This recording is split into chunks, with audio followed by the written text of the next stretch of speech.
பண்ணியிருக்காங்க. ரொம்ப நல்லா வந்திருக்கு. கேமரா ஒர்க்கு ரொம்ப சூப்பர், லொக்கேஷன்ஸ் ரொம்ப சூப்பராக இருக்குது. சார் வந்து ரொம்ப அழகாக அவ்வளோ தன்மை எல்லாத்தையும் கவனிச்சுக்கிட்டாரு. ரொம்ப ரொம்ப சந்தோஷமாக இருக்குது. இந்த படத்தில் எனக்கு ஒரு கதாபாத்திரம் கிடைச்சதுக்கு. இந்த படம் மிகப்பெரிய லெவலில் வந்திருக்கு. எல்லோரும் தேட்டரில் படத்தை பார்த்து வரவேற்கணும், வெற்றி பெற செய்யணும். ரொம்ப சந்தோஷம்.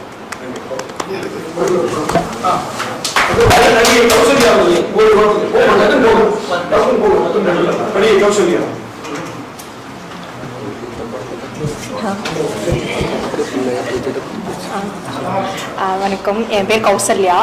நான் இப்போ நிறையா பண்ணிகிட்ருக்கேன். பட் நான் பண்ண ஃபஸ்ட்டு படம் அப்படின்னா இந்த படம் தான். இதில் எனக்கு சின்ன ரோல் கொடுத்துருக்காங்க. ஃபஸ்ட்டு டைம் அப்படிங்கும் போது எனக்கு கொஞ்சம் பயம் இருந்துச்சு. பட் இந்த டீம் கூட நான் ஒர்க் பண்ணும்போது நல்லா கம்ஃபர்டபுளாக இருந்துச்சு. ஸ்டோரி வைஸாகவும் எனக்கு சொல்லிக் கொடுத்த விதமாக இருக்கட்டும், எல்லாமே ரொம்ப கம்ஃபர்டபுளாக இருந்துச்சு. படத்தை எல்லாரும் வந்து தியேட்டரில் பாருங்கள். நல்ல படம், நல்ல கதை. தேங்க்யூ.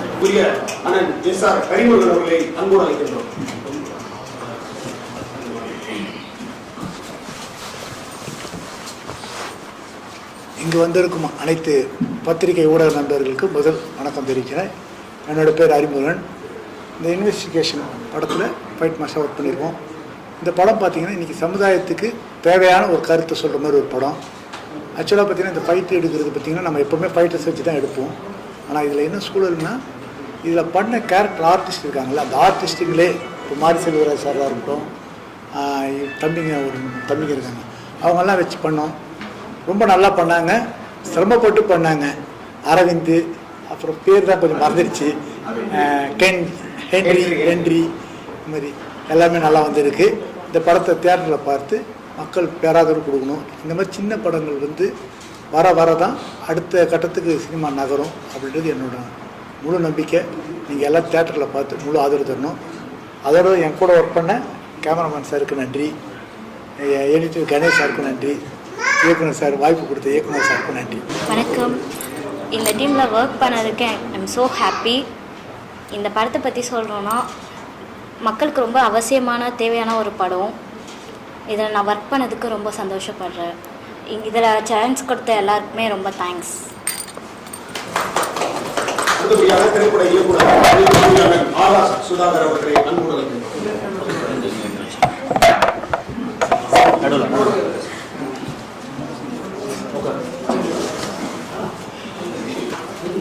அனைவருக்கும் வணக்கம். பத்திரிகையாளர்கள் கேட்குதா? ஸோ முதல்ல இன்வெஸ்டிகேஷன் திரைப்பட குழு சார்பாகவும் நான் பத்திரிகையாளர்களை வரவேற்கேன். இதே பார்த்திங்கன்னா உங்களுக்கான ப்ரோக்ராம் தான். இதை அழகான ஒரு இடத்துக்கு கொண்டு போவீங்க அப்படிங்கிற ஒரு மிகப்பெரிய நம்பிக்கையில் இவங்க இந்த தளத்தை உருவாக்கியிருக்காங்க. செய்வீங்கன்னு நம்புகிறோம். நிறைய படங்களில் நான் ஒர்க் பண்ணியிருந்தாலும் நான் செஞ்சுருக்கிற அத்தனை படமே சின்ன பட்ஜெட் படம் தான். ஸோ ஒவ்வொரு படத்துடைய கஷ்டம் வழி என்னன்னு எனக்கு நல்லாவே தெரியும். அந்த வகையில் பார்த்தீங்கன்னா இந்த படத்துக்கு இவர் கதாநாயகனாக நிறைய பேருக்கு தெரியும், தயாரிப்பாளராக தெரியும். ஆனால் இவர் ஒரு மருத்துவ சேவையில் ரொம்ப காலம் பணியாற்றிக்கிட்டு இருக்காரு. நிறைய ஏழை மக்களுக்கு ஒரு கண்ணுக்கு தெரியாமல் உதவி செஞ்சுக்கிட்டு இருக்காரு. இதுதான் உண்மை. இவரை பற்றி சொல்லணும்னா நிறைய சொல்லலாம். ஸோ இந்த படத்தில் இந்த இன்வெஸ்டிகேஷன் இன்றைய சூழ்நிலையில் அரசியலுக்கு அப்பாற்பட்டு உலக மக்கள் தெரிஞ்சுக்க வேண்டிய விஷயம். இன்னைக்கு இருக்கிற டெய்லி ஒரு நிகழ்வுகள், பாலியல் வன்கொடுமை, பெண் கடத்தல், குழந்தை கடத்தல், இந்த பிரச்சனை தான் இன்னைக்கு மீடியாவுக்கு தெரியாத விஷயமே கிடையாது. இன்னைக்கு டெய்லி அனுபவிச்சுட்டு இருக்கிறது பேப்பரை பார்த்தா, மீடியாவை பார்த்தா அதுதான். ஸோ அது சம்பந்தமான ஒரு திரைப்படமாக தான் இது இருக்கு. இது வெளி உலகத்துக்கு வரணும். இதை கொண்டு போக வேண்டிய விஷயம் உங்ககிட்ட தான் இருக்கு. ஒவ்வொருத்தருடைய இந்த கேமராவுக்கு பின்னாடி இருக்கிற கேமராமேன், நிருபர், பத்திரிகையாளர் உங்கள் கையில் தான் இருக்குது. கொண்டு போவீங்கன்னு நம்புகிறோம். ஸோ அதுக்கு அடுத்தது பார்த்தீங்கன்னா இந்த படத்துடைய டெக்னீஷியன்ஸ், நம்மளுடைய ஃபைட் மாஸ்டர், அவருடைய பெரிய முயற்சி. இந்த படத்துடைய அந்த ட்ரெய்லர் பார்த்தேன், ரொம்ப அசந்துட்டேன். ரொம்ப நல்லா இருக்கு. ரொம்ப நான் அனுபவிச்சு பண்ண மாதிரி இருந்தது. ஸோ ஒரு இயக்குனராக சார் இருந்தாலும் நான் ஒரு இயக்குனராக அதை ஒரு ஃபீல் பண்ணேன். ஸோ இப்போ தான் ஒரு அரை மணி நேரத்துக்கு முன்னாடி பார்த்தேன். ரொம்ப அருமையாக இருந்தது. ஸோ அதனுடைய வழி என்னன்னு எனக்கு நல்லாவே தெரியும். ஒரு இயக்குனருடைய வழி என்னன்னு எனக்கு நல்லாவே தெரியும். ஸோ அதை எப்படி இவர் அனுபவிச்சிருப்பாருன்றதை அதை புரிஞ்சேன். அதை அழகாக வெளி உலகத்துக்கு கொண்டு வந்திருக்காங்க. ஸோ ரொம்ப இது ஒரு டீம் ஒர்க். ஸோ இந்த டீம் ஒர்க்கில் முக்கியமாக இன்னொருத்தரை நான் பாராட்டியே ஆகணும் அப்படின்னா கேமராமேன் தம்பி தானே, ஸோ ஒவ்வொரு ஷாட்டும் ரொம்ப அருமையாக எடுத்திருக்கீங்க, வாழ்த்துக்கள். பெரிய லெவலுக்கு வரணும் நீங்கள். ஸோ அதுக்கு அடுத்தது பார்த்தீங்கன்னா தம்பி எடிட்டர் கணேஷ்குமார்.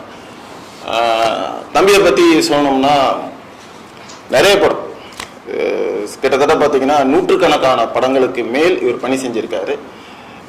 என்னுடைய எல்லா படங்களுக்குமே, நான் வெளியே கொண்டு வந்த எல்லா படங்களுக்குமே, எடுத்துக்கிட்டு இருக்க எல்லா படங்களுக்குமே கணேஷ்குமார் தான் எடிட்டர். அஜித்குமார் படத்துக்கே ஒரு எடிட்டர் தான், ஆனால் வெளியே உலகத்துக்கு தெரியாது. ஸோ இந்த படத்தை பொறுத்த வரைக்கும் இவர் ஒரு கோ டைரக்டர். ஸோ நல்லா அருமையாக பண்ணியிருக்காரு. ஒவ்வொரு சீக்வன்ஸையும் ரசித்து பண்ணியிருக்காரு. ஸோ அதுதான் நான் சொல்லணும். கணேஷ்குமாரை பொறுத்த வரைக்கும் தம்பி மகேஷ், உங்களுக்கும் என்னுடைய வாழ்த்துக்கள். ஒவ்வொரு சீக்வன்ஸையும் பார்த்தீங்கன்னா தோண்டு போகிற நேரத்துல எல்லாம் தம்பியை பற்றி சொல்லணும்னா பார்த்தீங்கன்னா ஊக்கம் கொடுத்துக்கிட்டே இருப்பார். அண்ணே இந்த படம் அப்படியே நின்றக்கூடாதுனே, லட்சக்கணக்கில் கோடிக்கணக்கில் போட்டிருக்கோம், கொஞ்சம் வெளியில் கொண்டு வாங்க, ஏதாவது பண்ணுங்க, என் அனுபவத்தில். அதே மாதிரி சார் பேசும்போதும் கண்டிப்பாக சொல்வாருன்னு நம்புகிறோம். ஆமாம், இவருக்கு பின்னாடி ஒரு துருவம் இருக்குன்னா ஃபேமிலிக்கு அப்பாற்பட்டு திரைப்படத்துறையை சார்ந்து கணேஷ், இப்போ நான் சொல்லிக்கிட்டு இருக்கு கணேஷை பற்றி, நம்மளை தூண்டிக்கிட்டே இருப்பாங்க. So Impress. ஆனால் வெளியில் வந்தால் தானே நீங்கள் கஷ்டப்பட்டதுக்குலாம் ஒரு பிரயோஜனம் இருக்கும், ஏதாவது செய்யுங்க, ஏதாவது பண்ணுங்க அப்படின்னு ஒரு இம்ப்ரெஸ் கொடுத்துக்கிட்டே இருப்பாங்க. ஒரு பாசிட்டிவ் எனர்ஜி பொறுத்த வரைக்கும் கணேஷ் கட்டாது. என்னோட சின்ன வயசு, என் பையன் வயசாக இருந்தாலும் எனக்கு ஒரு மிகப்பெரிய ஒரு பேக் போனாக இருக்கிறவன், ஒரு அருமையான பையன். ஸோ இவனுக்கு என்னுடைய வாழ்த்துக்கள். அதே மாதிரி இந்த ப்ரோக்ராம் பற்றி திடுத்துப்புன்னு சொன்னோன்னா நான் என்ன பண்ணுறதுன்னு தெரியல. வெளியூரில் இருந்தேன் கொஞ்ச நாள், அரசியலே வேணாம், சினிமா வேண்டாம், எதுவும் வேண்டாம்னு கொஞ்ச நாளாக ஒதுங்கி இருக்கேன்.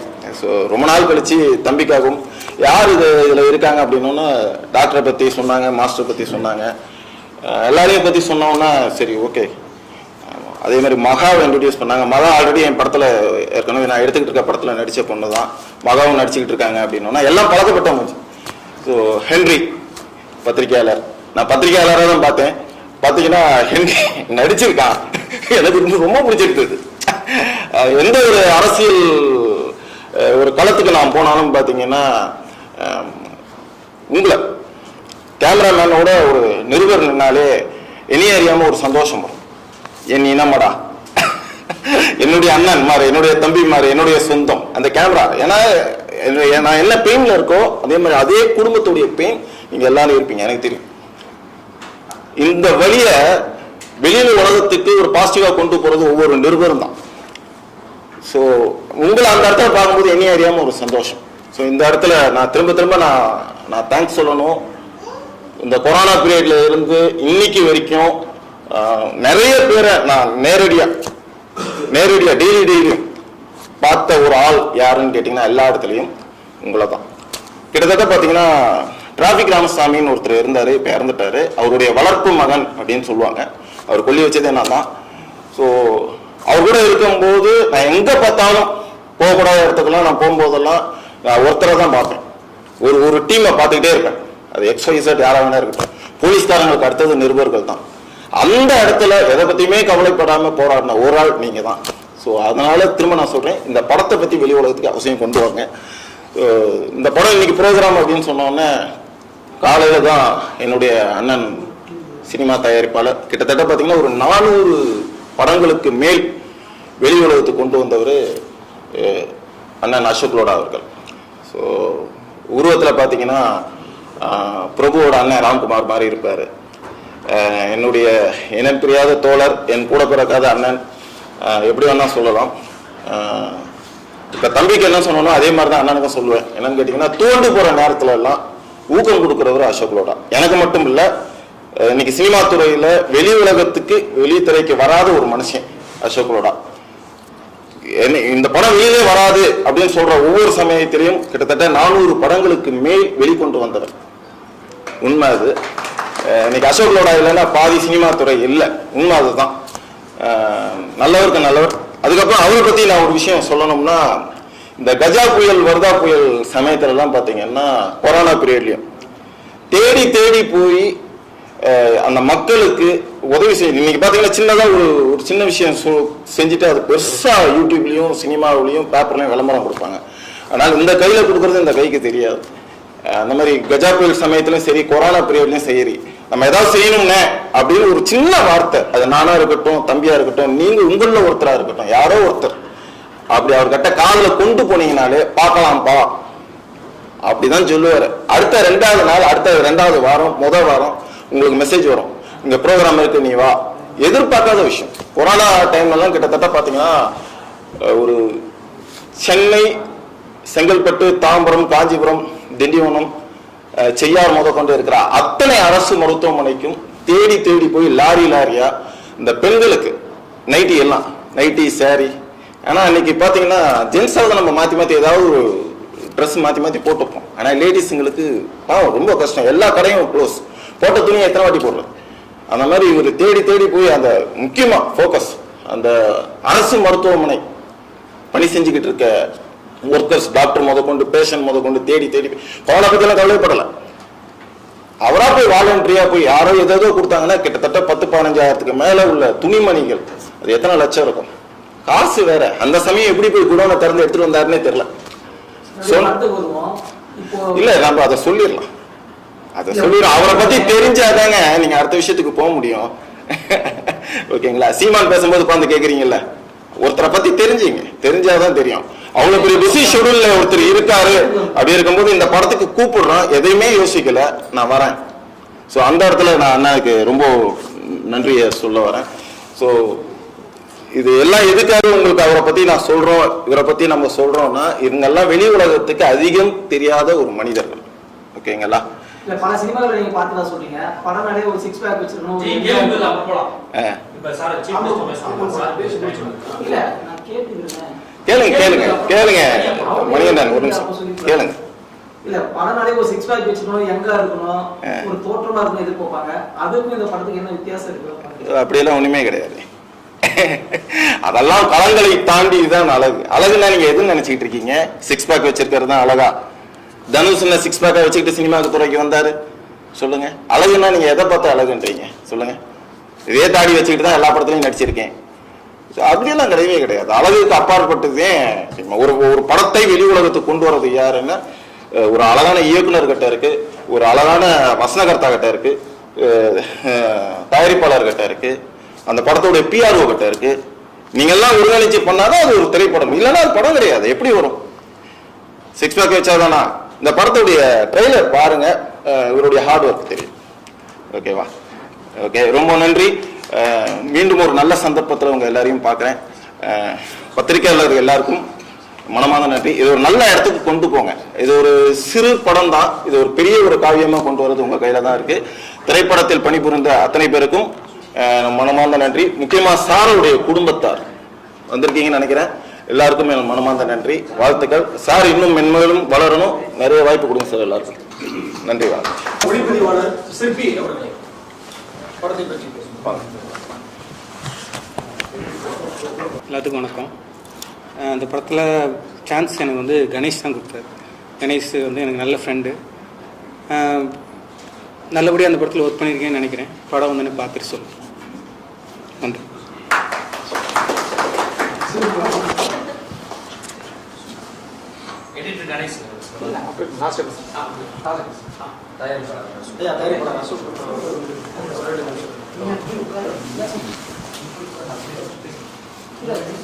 படத்தினுடைய தயாரிப்பாளர், இயக்குனர், நடிகர்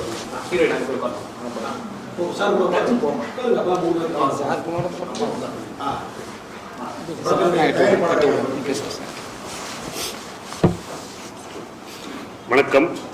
நான் வந்து டாக்டர் மோகன் ஆனந்தன் பேசுகிறேன். என்னுடைய ஸ்ரீ சாந்தி துர்க்கையம்மன் மூவிஸ். நான் வந்து தயாரிப்பாளர் சங்கத்தில் ஒரு மெம்பர்ஷிப்பாக இருக்கேன். இது வந்து எனக்கு 3வது படம். ஃபஸ்ட்டு படம் மனைவி மைதெல்லாம், அதுவும் ரிலீஸ் பண்ணிட்டேன். அடுத்து டாம் கல்யாணம், அதுவும் ரிலீஸ் பண்ணிட்டேன். இது வந்து தி இன்வெஸ்டிகேஷன் படம் வந்து இதை நான் தான் டைரக்ட் பண்ணேன். ஆனால் கதையை நான் சொல்லி ஐடியா சொல்லி கணேஷ் தான் எனக்கு வந்து உறுதுணையாக இருந்தார். அவர் மூலம் தான் கேமராமேன்லாம் ரெடி பண்ணி இந்த படம் எடுத்திருக்கோம். இதில் வந்து சாங் கிடையாது, எல்லாம் டிரெக்டிவோட தேடுதல் வேட்டை மாதிரி நிறைய பெண்களை கடத்துறது, அது எப்படி கண்டுபிடிக்கிறது இதாங்க சப்ஜெக்ட். இதில் நான் வந்து 2 ரோல் பண்ணியிருக்கேன். மிலிட்ரி ஆஃபீஸராக பண்ணியிருக்கிறேன், தம்பியாகவும் நான் பண்ணியிருக்கேன். டபுள் ரோல் பண்ணியிருக்கிறேன்.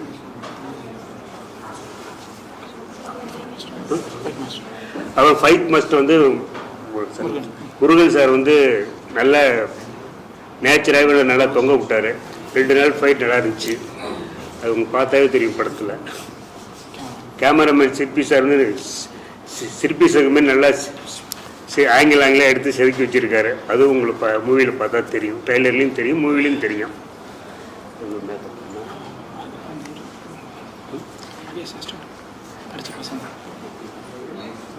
மகேஷ் சார் வந்து அவர் தான் வந்து டைலாக் எல்லாத்துக்கும் நல்லா பக்கா மானிட்டர் பார்த்து சொல்லி கொடுத்து ஓகே டேக் ஓகே பண்ணுவார்.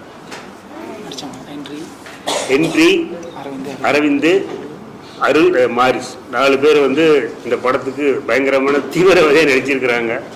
அவங்க பெண்களை எப்படி கிடத்துறாங்கன்னு ஸ்க்ரீனில் பார்த்தா தான் தெரியும். அடுத்தபடியாக நடிகரும் இயக்குனருமான குணாஜி அவர்கள் பேசுவார். பத்திரிகையாளர் நண்பர்கள் அனைவருக்கும் வணக்கம். இந்த படத்தில் வந்து எடிட்டர் கணேஷ் மற்றும் ஃபைட் மாஸ்டர் மாரி அவங்கள தவிர வேறு யாருமே எனக்கு பரிச்சயம் இல்லை. ப்ரொடியூசர் ஐயாவையும் கூட எனக்கு பரிச்சயம் இல்லை. நான் இந்த நிகழ்வுக்கு அல்லது இந்த பத்திரிகையாளர் சந்திப்புக்கு வந்ததற்கு ஒரே ஒரு காரணம், எடிட்டர் கணேஷ்.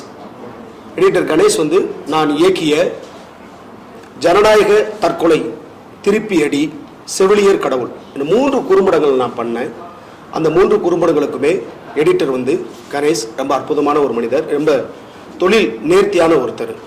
நான் பண்ண அந்த 3 படைப்புமே இந்த சமூகத்தை நோக்கிய, இந்த சமூகத்துக்கு தேவையான, அதாவது வந்து நான் நினைச்சிருந்தா ஒரு காதல் படமாகவோ அல்லது ஒரு 15 நிமிஷத்துக்குள்ள பணத்தை ஈட்டுகின்ற ஒரு குறும்படத்தையோ அல்லது ஒரு படத்தையோ நான் இயக்கியிருக்கலாம்.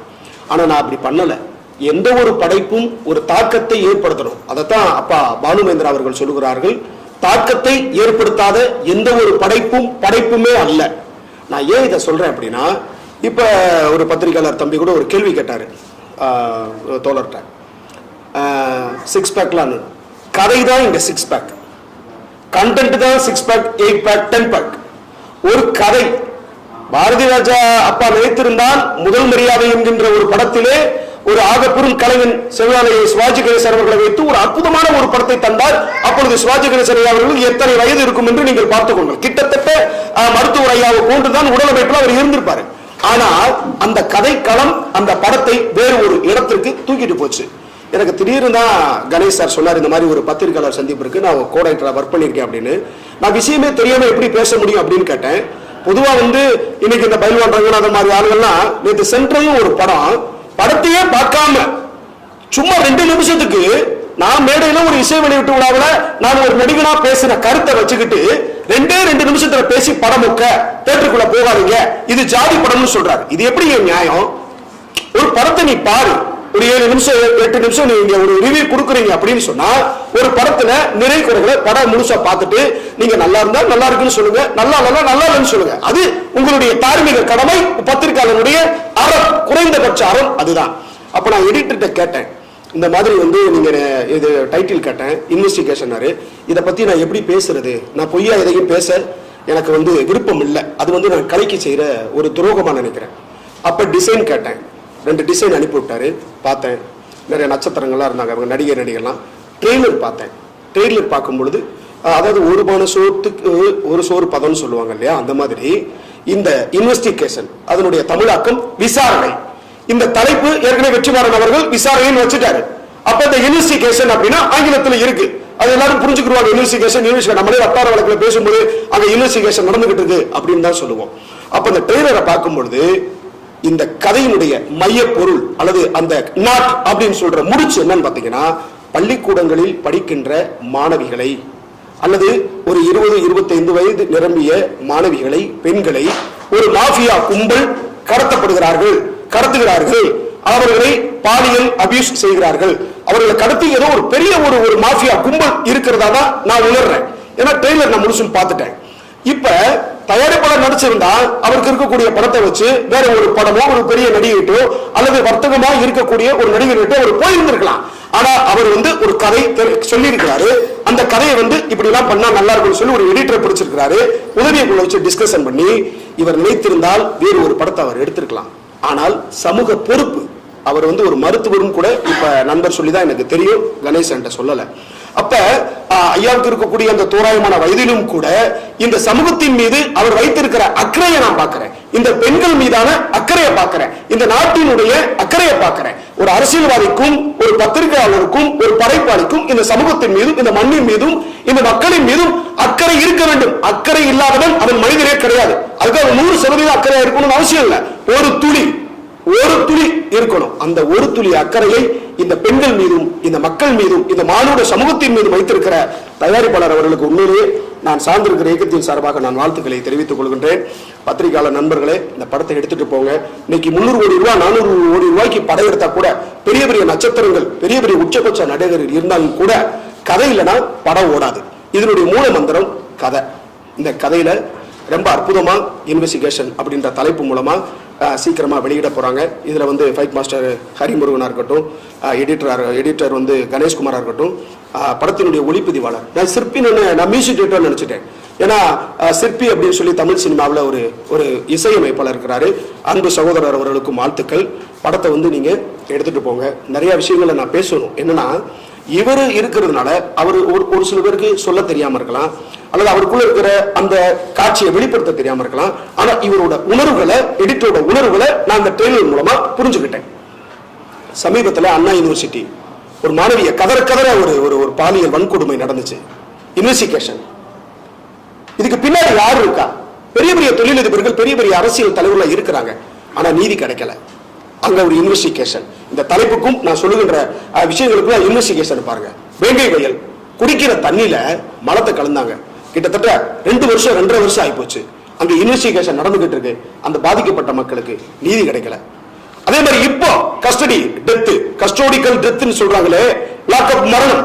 திருப்பவனத்துல மடப்புறத்துல அஜித் என்ற தம்பிய ஒரு கேடுகட்ட அயோக்கிய பொம்பளை ஒருத்தி ஒரே ஒரு வார்த்தை சொன்னதற்காக அந்த அரசியல் பின்புலத்தை பயன்படுத்தி தலைமை செயலம் டெல்லியில இருந்து ஒரு ஆளு, மெட்ராஸ்ல இருந்து ஒரு ஆளு, த்ரூ தி எஸ்பி, டிஎஸ்பி, அதுக்கு இன்ஸ்பெக்டர், சப் இன்ஸ்பெக்டர், போலீஸ் தனிப்பிரிவு இப்படிலாம் பிரிவுகளை வச்சு அந்த அப்பாவி பையனை அடிச்சு கொன்னாங்க. இன்வெஸ்டிகேஷன் நடந்துட்டு இருக்கு. ஆனால் நீதி கிடைக்குமா?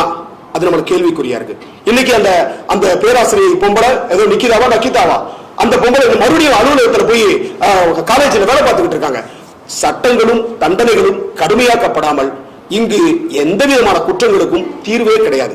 அதே மாதிரி தூத்துக்குடியில ஜெயராஜ் பெனிக்ஸ் கஸ்டோடிக்கல் டெத், அவங்களுக்கு நீதி கிடைக்கல. அது ஒரு இன்வெஸ்டிகேஷன் போது சிபிஐக்கு கேஸை மாத்துறாங்க. அந்த கேஸ் என்ன போது தூசியை தட்டி தூக்கி போட்டுறாங்க. அப்ப இருக்கிறவனுக்கு ஒரு நீதி, இல்லாதவனுக்கு ஒரு நீதி தான் இந்த சமூகத்துல கட்டமைக்கப்பட்டிருக்கு. அதே மாதிரி காராம்படி ஒரு செல்வம் முந்தைய வியாபாரி, அதே மாதிரி லாக்அப் டெத் அடிச்சே கொள்றாங்க. யார் இந்த காவல்துறைக்கு அதிகாரம் கொடுத்தது? ஒரு பாதிக்கப்பட்ட ஒரு பெண் ஒரு ஆசிரியர் மூலமாவோ ஒரு சமூகத்துல அவனுக்கு ஒரு பாலியல் கொடுமை நடக்குதுன்னா அதை போய் போலீஸ் ஸ்டேஷன்ல சொல்லவே கூடாதுன்றதுக்காக தான் அண்ணா யூனிவர்சிட்டி மாணவியினுடைய அந்த எஃப்ஐஆர் அப்படின்னு சொல்ற முதல் தகவல் அறிக்கையை வெளியிடுறான். ஏன் வெளியிடுறான்னா இனிமேல் இப்படி ஒரு பொண்ணுக்கு நடந்துச்சுன்னா அவன் பயப்படணும். உன்னை நான் வந்து இந்த எஃப்ஐஆர் காப்பியை வெளியிட உன் பேரு, உன் ஊரு, உன் அப்பா அம்மாவுக்கு இதெல்லாம் தெரிஞ்சுன்னு சொல்லி பாதிக்கப்பட்ட பொண்ணுக்கு நீதி கிடைக்காம மறுபடியும் இவங்க அடக்குறாங்க. அதிகாரத்தில் இருக்கிறவங்க துஷ்பிரயோகம் பண்றாங்க. இப்படி நிறைய விஷயங்களை இன்வெஸ்டிகேஷன் சொல்லிட்டு நம்ம கடந்து போலாம். இந்த படம் நிச்சயமா இந்த சமூகத்துக்கு தேவையான, குறிப்பா பெண்களினுடைய பாதுகாப்பை கருதி, பெண்களுடைய சுதந்திரத்தை நாடி, ஐயா காந்தி அவர்கள் சொன்னார் 12 மணிக்கு மேல் உடம்புல நகை நட்டுலாம் அணிந்து கொண்டுட்டு எந்த ஒரு பெண் தனியாக சுதந்திரமாக போகிறாளோ அப்பதான் இந்த நாடு சுதந்திரம் பெற்றது, விடுதலை பெற்றது அப்படின்னு சொல்றாங்க. ஆனா இன்னைக்கு நீங்க பேப்பர்கள் எடுத்து பாத்தீங்கன்னா தினம் ஒரு பாலியல் 3 வயசு 10 வயசு 70 வயசு 80 வயசு அவங்களுக்கு எல்லாம் நீதி இல்லை. மேலை நாடுகள் எல்லாம் கண்டறதுல அப்படியே நிக்க வச்சு சுடுறான், வெட்டி கொள்றான். ஆனால் இங்கு அரசும் அரசாங்கமும் இந்த மக்களுக்கான சட்டத்தை, நீதியை நிலைநாட்டுவதில்லை. இதுக்காக எங்கேயோ நடக்கிற விஷயங்களுக்கெல்லாம் முதலமைச்சரே நம்ம குறை சொல்ல முடியாது. அவருக்கு 1008 வேலை இருக்கலாம். ஆனால் ஒரு சில கருப்பாடுகள் காவல்துறை இருப்பவர்கள், ஒரு சில அரசியல்வாதிகளினால் சட்டத்தை அவர்கள் தன்னை வளைத்துக் கொண்டு பாதிக்கப்பட்ட பெண்களுக்கு இங்கு நீதி மறுக்கப்பட்டு கொண்டே இருக்கிறது. இந்த மாதிரி எல்லாம் நடக்காம இருக்கணும். இப்படி நடந்த ஒரு விஷயத்தை ஐயா அவர்கள் மனசுல தோணி இருக்கு. அந்த கற்பனையை கதையாக்கி இன்வெஸ்டிகேஷன் அப்படின்ற ஒரு பெயர்ல இந்த படமா கொடுத்திருக்கிறாரு. இந்த படம் ரொம்ப சீக்கிரமா வெளியே வரப்போகுது. மறுபடியும் வந்திருக்கிற பத்திரிகையாளர் நண்பர்கள் இந்த படத்தை எடுத்துட்டு போங்க. ஏன்னா சுலகார் சொன்ன மாதிரி ஒரு படத்தை நீங்க நினைச்சா என்ன வேணாலும் பண்ணலாம். இந்த பைல்வான் ரங்கநாதன் படமே பார்க்காம எப்படி மொக்கன்னு சொல்றாரு. இந்த புழுச்சட்டை மாதிரி 300 கோடி படத்துக்கும் 3 நிமிஷம் தான், 3 கோடி ரூபாய் படத்துக்கும் 3 நிமிஷத்துல சோழியை முடிச்சிடறாப்புல. ஒரு டைரக்டரோட வழி.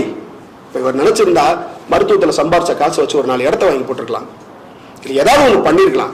இந்த வயதிலும் ஏன் சினிமா எடுக்கணும் வர குறிப்பாக இந்த படத்தோட பட்ஜெட் ஒரு 50 ரூபா கூட வைங்க, ஒரு கோடி கூட வைங்க. அந்த பணம் இருந்துச்சுன்னா அவர் வந்து வேற ஏழை எளிய மக்களுக்கு கூட ஏதாவது உதவி செய்யலாம், அல்லது வேற ஒரு பொருளாதாரத்தை அவர் ஈட்டி இருந்திருக்கலாம். ஆனால் இந்த சமூகத்துக்கு இந்த மருத்துவர் ஆனந்தன் ஒரு நல்ல கருத்தை சொல்ல வேணும். இதன் மூலமா 1000 பேர் பார்க்காட்டியும் ஒரு 10 பேர் பார்த்தா இதுதான் இந்த படத்துக்கு கிடைச்ச வெற்றி. எனவே பத்திரிகையாளர் நண்பர்களே, உங்களை நான் பெருசு நம்புறேன். நிறைய நண்பர்கள் இருக்கீங்க, பெரிய பெரிய படத்துக்கெல்லாம் வந்து நடிகர்கள் இருக்காங்க, அவங்க ப்ரொமோஷன் தேவையில்லை, அவங்களுக்கு ரசிகர்கள் இருக்காங்க, பெரிய உச்சபட்ச நடிகர்களுக்குலாம் ரசிகர்கள் இருக்காங்க, அவங்க வந்து படத்தை எடுத்துட்டு போவாங்க.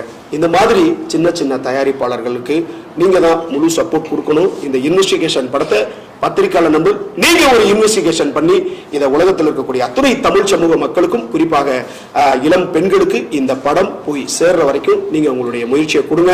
நல்லா எழுதுங்க, குறை இருந்துச்சுன்னா குறைய சொல்லுங்க, நிறைய இருந்தா நிறைய சொல்லுங்க. மற்றபடி உருவக்கேலியோ அல்லது ஒருமையில பேசுறதோ அந்த மாதிரி எது வேண்டாம். நீங்க பாருங்க, படத்தை பார்த்துட்டு ஒரு நல்ல கருத்துக்களை நீங்க சொல்லுங்க. இதுக்கு மேல மக்களோட கையில இருக்கு. படத்துல வேலை செஞ்ச ஒளிப்பதிவாளர் மற்றும் ஏனைய நடிகர்கள், தொழில்நுட்ப கலைஞர்கள், எடிட்டர் கணேஷ் உள்பட பெருமதிப்பிற்குரிய தயாரிப்பாளர் அசோக் லோரா அவர்களுக்கும் இந்த நேரத்தில் நன்றி பாராட்டி இந்த ஒரு அற்புதமான ஒரு தருணத்தில் இந்த படத்தை பற்றி பேசுவதற்கு என்னை அழைத்த எடிட்டர் கணேஷ்குமார் அவர்களுக்கு என்னுடைய நன்றியை தெரிவித்துக் கொண்டு விடைபெறுகிறேன். நன்றி, வணக்கம்.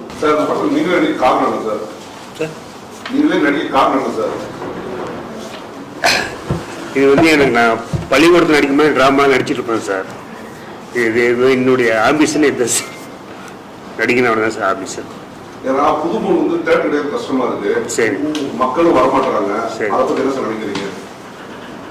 அப்படி பார்க்க போனா எத்தனையோ புது படங்களாக தான் சார் போயிட்டு இருக்கு. கதை கருத்து இருந்தா படம் ஓடுது சார். வருஷத்துக்கு 5% படம் ஓடுதுன்னு சொல்றாங்க. அதை பத்தி கேட்கலாம். இல்லை சார், என்னை பொறுத்த வரைக்கும் கதை தான் சார் ஹீரோ. அது அந்த காலத்தில் வந்து எம்ஜிஆர், சிவாஜி, ஜெய்சங்கர் அப்படி தான் சார் இருந்துச்சு. ஆனால் இப்போ அப்படி கிடையாது சார். கதை நல்லா இருந்தா ஓகே சார். முதல் படம் மனைவி ஓகே சார், பரவாயில்ல சார். அது எல்லாமே FM சேட்டலைட் எல்லாமே போச்சு, போட்ட முதல்ல எடுத்துச்சு. அது இயக்குனருக்கு பாதி டிஸ்ட்ரிபியூட்டும் கொடுத்து அவங்க ரிலீஸ் பண்ண, நான் என்னுடைய ஏரியா ரிலீஸ் பண்ண வரைக்கும் எல்லாம் வெட்டியில் ஓடிச்சு சார். ரெண்டாவது டாம்னு பார்த்தீங்கன்னா கொரோனாங்கிறதுனால கொரோனா முடிஞ்சு நான் அவசரப்பட்டு ரிலீஸ் பண்ணிட்டேன். போட்டதெல்லாம் ஒரு வாரம் ஓடிச்சு, கலெக்ஷன் ஏமாத்திட்டாங்க. இதுதான் உண்மை. அங்கே மீசாராஜன் சாரும் கூப்பிட்டோம். அவர் ஷூட்டிங் இருக்கிறன்ட்டாரு. சிசர் மனோர் திருப்பூரில் இருக்கிறன்ட்டாரு. தொழில் சுப்பிரமணியர் இது வேற படத்துக்கு போயிட்டுன்னு சொல்லிட்டாரு சார். பண்ணலாம் சார், பண்ணுவேன் சார். நெக்ஸ்ட் ரிலீஸ் பண்ணும் சார். அதுக்கப்புறம் சார் அடுத்த கட்ட நடவடிக்கை. சார், இந்த படம் நடிக்கும்போது உங்களுடைய சவாலா இல்லையா சார்? என்ன சவாலான சில விஷயங்கள சமைச்சிங்க சார்? நான் அடிக்கடி பேப்பர் பார்ப்பேன். அது நிறைய அந்த கடத்தல் அது இதுன்னு வரும். அப்புறம் இந்த யூடியூப்பில் வெளிநாட்டில் அந்த பெண்களை குடும்பப்படுத்துறது, சைனீஸில் ரொம்ப இது பண்ணுறதுனால அந்த மாதிரி சில இதெல்லாம் அப்படி தொகுத்து வச்சுருந்தேன் சார். அப்புறம் நானும் கணேசன் டிஸ்கஸ் பண்ணி இந்த மாதிரி எடுக்கலாம் ஒரு ஐடியா பண்ணுவோம் சார். எப்போ சார் ரிலீஸ் பண்ணி இருக்கீங்க? இனிமேல் தான் சார் டிசைட்